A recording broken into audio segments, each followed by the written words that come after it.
안녕하십니까. 국민의힘 이준석 당대표는 대통령 후보의 부하가 아니다. 실패한 대통령을 만드는데 일조하지 않겠다고 폭탄 선언을 했습니다. 공식 일정을 무기한 전면 취소한 뒤 잠행 중인 국민의힘 이준석 당대표는 2일 JTBC와의 인터뷰에서 당대표는 대통령 후보의 부하가 아니다라고 했습니다. 윤석열이 과거 추미애 법무부 장관을 겨냥해 검찰총장은 법무부 장관의 부하가 아니다라고 한 말을 빗대서 한 말로 해석이 됩니다. 당 대표직이나 선대위 직책을 내려놓는 게 아니냐 하는 추측이 나오는데 돌아오긴 하느냐 하는 질문에 대해 돌아간다. 제가 수행하고 있는 당대표직 등 맡은 일을 성실하게 수행하고 있다. 맡은 일에 대해서는 말끔하게 마무리할 계획이라고 했습니다. 언제 돌아올 것이냐 하자 날짜를 특정해서 말씀드리기는 어렵다. 적절하게 시간이 되면 돌아갈 기회가 올 것이라고 했습니다. 복귀 조건이 뭐냐 하고 묻자 저는 서울에서 제 역할이 있다고 한다면 언제든지 돌아가겠지만은 지금 상황으로 봐서는 김병준 위원장을 사실상 원탑으로 모시고 선대위 업무를 진행하라고 제가 얘기를 했고 제가 지방에서 업무를 수행하는데 전혀 문제가 없기 때문에 지금 판단을 유지하려고 한다고 했습니다. 이 대표는 익명으로 각종 언론에서 자신을 비판한 윤핵관, 윤석열 측 핵심 관계자에 대해 제 선의로 당대표가 직접 선대위 홍보미디어 본부장을 맡아가면서 책임지겠다고 했는데 자신이 그렇게 살아왔는지는 모르겠지만은 나보고 홍보비 해먹으려고 한다고 깎아내리려는 사람들이 후보 주변에 있다는 것은 선거 필패를 의미한다. 본인은 숨어서 장난치고 호가호위하는 건데 저는 그런 실패한 대통령을 만드는데 일조하지 않겠다고 말했습니다. 저는 후보의 배려를 받을 위치가 아니다. 당대표는 같이 협력해야 하는 관계다. 적어도 당대표는 대통령 후보의 부하가 아니다. 대통령 후보 또는 대통령이 수직적 질서로 관리하는 것이 관리였다고 하면 그걸 깨는 것부터가 우리 후보의 신선함의 시작이라고 말했습니다. 지난 1일 순천에서는 절친한 순천 당협위원장 천하림 변호사를 만났는데 그때 이 대표가 한 얘기의 핵심은 다음과 같습니다. 당이 이대로 가서는 대선에서 이길 수 없다는 위기감 때문에 업무를 보이콧했다. 자기가 생각하고 있는 위기감이 해결되지 않는 한 빈손으로 서울로 올라갈 생각은 없어 보였다고 했습니다.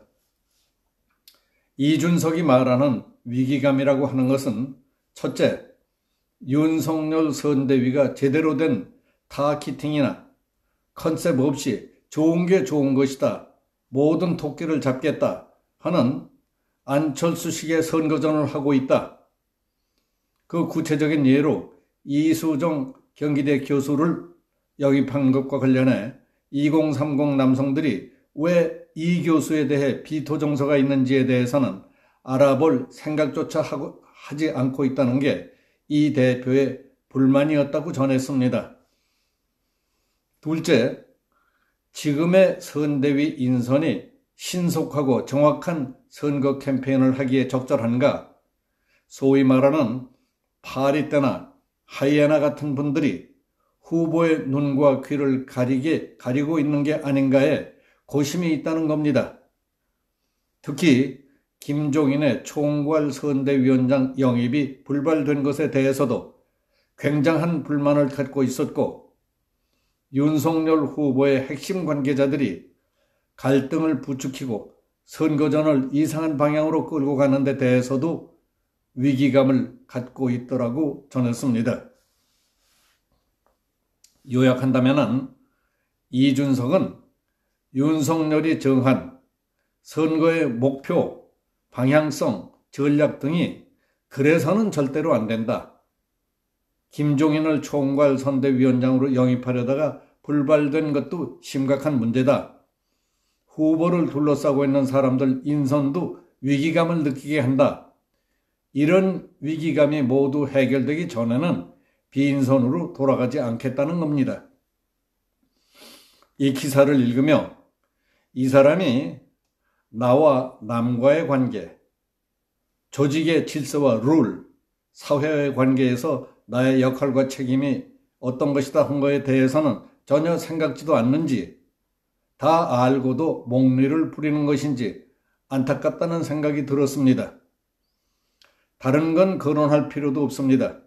국민의힘 당헌 제74조는 대통령 후보자는 선출된 날로부터 대통령 선거일까지 선거 업무의 효율적 추진을 위해서 필요한 범위 내에서 당무 전반에 관한 모든 권한을 우선해 가진다고 규정하고 있습니다.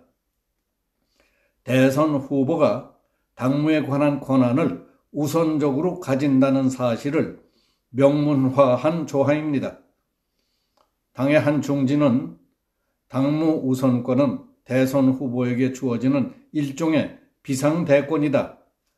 대선 후보의 뜻을 최대한 존중한다는 게 당헌의 기본 정신이라고 강조했습니다.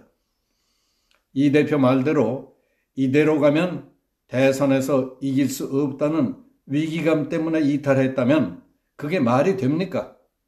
당 대표로서 위기가 닥쳐오면 나가 있다가도 뛰어들어와서 위기 극복에 최선을 다해야 하는 것 아닙니까?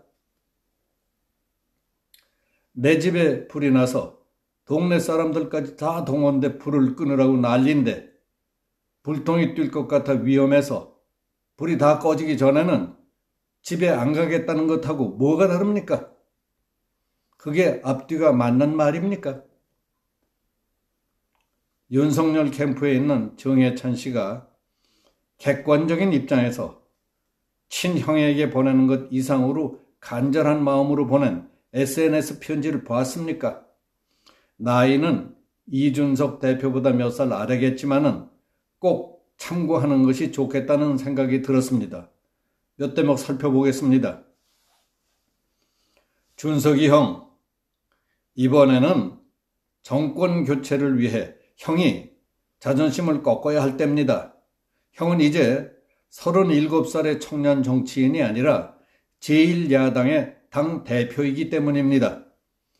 곧바로 당무에 복귀하고 오직 정권 교체를 위해 모든 것을 바치겠다고 선포해 주세요. 취중에 페이스북으로 폭탄 발언을 해놓고 갑자기 칩거해서 부산 순천 행보를 한다는 것은 정권 교체를 목전에 둔 제1야당 대표다운 행동이 아닙니다. 정권 교체를 위해 수많은 사람들이 노력한다 하더라도 그 주인공은 윤 후보입니다. 형이 구상했던 그림과 다른 방향으로 대선이 흘러간다 하더라도 우리는 지위고하를 막론하고 후보의 뜻을 존중하며 정권 교체의 미랄이 돼야 할 조연입니다. 조연.